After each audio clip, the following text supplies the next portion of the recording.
अस्सलाम वालेकुम नहमदुहु नुसल्ली अला रसूलिहिल करीम। अज़ीज़ भाई और बहनों, निसार नेटेड वाला फिर से आपके साथ एक बार और मज़ेदार बातें लेकर करियर्स के बारे में, करियर्स की दुनिया के बारे में, अपॉर्चुनिटीज़ किस तरह से खड़ी की जाती है, आज हम उसी पर बात करेंगे। अगर आपने पिछला एपिसोड देखा होगा तो मैंने बात की थी एक करियर के एक एग्जाम्पल देकर के, किस तरह से वो आर्ट्स किया हुआ बच्चा मेरे पास आया था और उसको मैंने राहबरी की। आज वो बच्चा माशाल्लाह अल्हम्दुलिल्लाह एडिटिंग की वर्ल्ड में ही है, अच्छा कमा लेता है। तो जब हम करियर पसंद करते हैं तो करोड़पति बनने के चक्कर में करियर पसंद कभी मत करना। अक्सर लोग जो हमारे इर्द गिर्द में पैसे वाले होते हैं या कर्जा लेकर चल रहे होते हैं या प्रॉपर्टीज़ का पैसा उनके पेरेंट्स का मिलता है, उसमें से उनका करियर बनता है। आपका करियर जो है करोड़पति बनने के लिए कभी नहीं होना चाहिए। इतना होना चाहिए कि हलाल की कमाओ, अपने बीवी बच्चों को खुश रखो, अपने माँ बाप को खुश रखो और गरीबों की मदद करो। ये मकसद होता है करियर का। अब हम यहाँ से आगे बढ़ते हैं। फ्रस्ट्रेशंस ऑफ बीएससी स्टूडेंट्स, जिसका मैंने टच किया था जिनको, और बड़ा एक दिलचस्प वाक़या था कि एक बार एक कॉलेज में सब बैठे थे, हमारे भवंस कॉलेज जो मशहूर कॉलेज है। प्रोफेसर ने पूछा, बीएससी का पहला साल था, पहला दिन था, तो पूछा, मैं दावा करता हूँ कि इस क्लास में अक्सर जो लोग बैठे हैं वो फ्रस्ट्रेटेड है। The most frustrated batch of the whole college is this, how many of you disagree, raise up your hand. किसी ने हाथ ऊपर नहीं किया। उन्होंने कहा कि मैं देखता हूँ कि ये क्लास ऐसी क्लास है, फर्स्ट ईयर बीएससी, जो पूरे कॉलेज में सबसे फ्रस्ट्रेटेड बैच है। किसी ने हाथ उठाया नहीं। उसने कहा कि मुझे पता है आप लोग ख्वाब लेकर 12th स्टैंडर्ड की एग्जाम्स आपने दी होगी, ये सोच करके डॉक्टर और मेडिकल में आपको एडमिशन मिल जाएगा और आपके सब 80-85% वाले हैं और 2-4-5% के लिए आप लोग मिस कर दिए। लेकिन बीएससी के अंदर भी कोई छोटा करियर नहीं है। And he was right. BSc के अंदर बहुत सारे करियर्स हैं। कंप्यूटर साइंस है, बीएससी में आप फिजिक्स, केमिस्ट्री, बोटैनी, जूलॉजी, इस तरह से अलग अलग सब्जेक्ट्स के अंदर आप मास्टरी कर सकते हो। और एक बार आप मास्टरी कर ली, अगर आपको एकेडमिक्स का शौक़ है, एकेडमिक्स का अगर आपको शौक़ है तो आप प्रोफेसर बन सकते हो। आप एमएससी कीजिए, आप पीएचडी कीजिए, आप प्रोफेसर बन सकते हो, लेक्चरर बन सकते हो। सैलरीज अच्छी है और बाज़ यूनिवर्सिटीज़ में आपको रहने के लिए अपार्टमेंट भी दिया जाता है। तो इसी तरह से बीएससी से भी आप मायूस ना हो, उसमें आप करियर बना सकते हो। एक दफ़ा मैं तंजानिया गया था। तंजानिया का एक शहर है मोरगोरो, वहाँ पे मोरगोरो यूनिवर्सिटी है।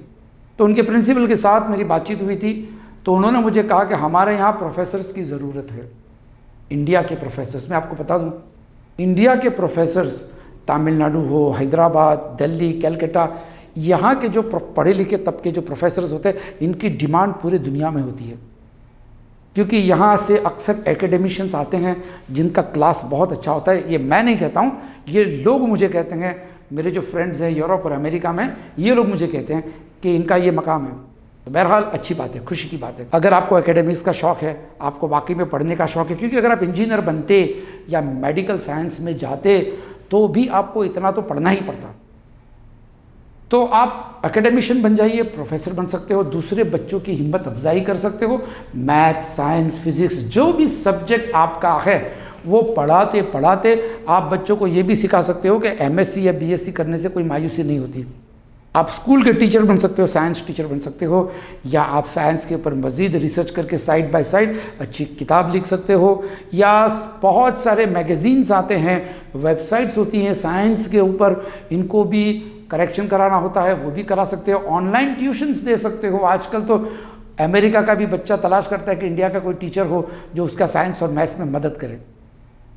तो इस तरह से अपॉर्चुनिटीज़ खुल जाती है। लेकिन आप देखते होंगे कि सारा घूम फिर कर टीचिंग एक ऐसा प्रोफेशन है जिसका डिमांड हमेशा है। वही देख रहे हैं आप। क्यों? कि लोगों का 1/3 बजट एजुकेशन में जाता है, कि हर पेरेंट्स चाहते हैं कि उनके बच्चे का एजुकेशन अच्छा हो। इसीलिए आप अगर एजुकेशन के फील्ड में जाएंगे तो समाज का नंबर 1, समाज का, सोसाइटी का बड़ा फ़ायदा होता है। आने वाली जनरेशन को एक अच्छा आदमी मिलता है और एक अच्छी बच्चों की तरबियत होती है, बच्चों के साथ अच्छी बातें होती है, उनका कैरेक्टर भी बनता है। टीचिंग इज़ ए प्रोफेशन, इसका डिमांड बहुत है और आने वाले सालों में बहुत सारे मुल्कों के अंदर एजुकेशन के ऊपर बहुत सारा पैसा लगाया जाने वाला है। इस मुल्क के अंदर भी, आपके मुल्क के अंदर भी एजुकेशन बहुत बड़ी चीज़ है, इंडस्ट्री है, तो आप उसमें जा सकते हो। बीएससी है तो ठीक है। और उसके बाद जब आप वहाँ से निकलकर, एजुकेशन से निकलकर और दूसरा कोई करियर चाहते हैं, मिसाल के तौर पर आप बीएससी किए हुए, अगर आपने केमिस्ट्री किया तो आप कोई लैब के अंदर जा सकते हो, असिस्टेंट।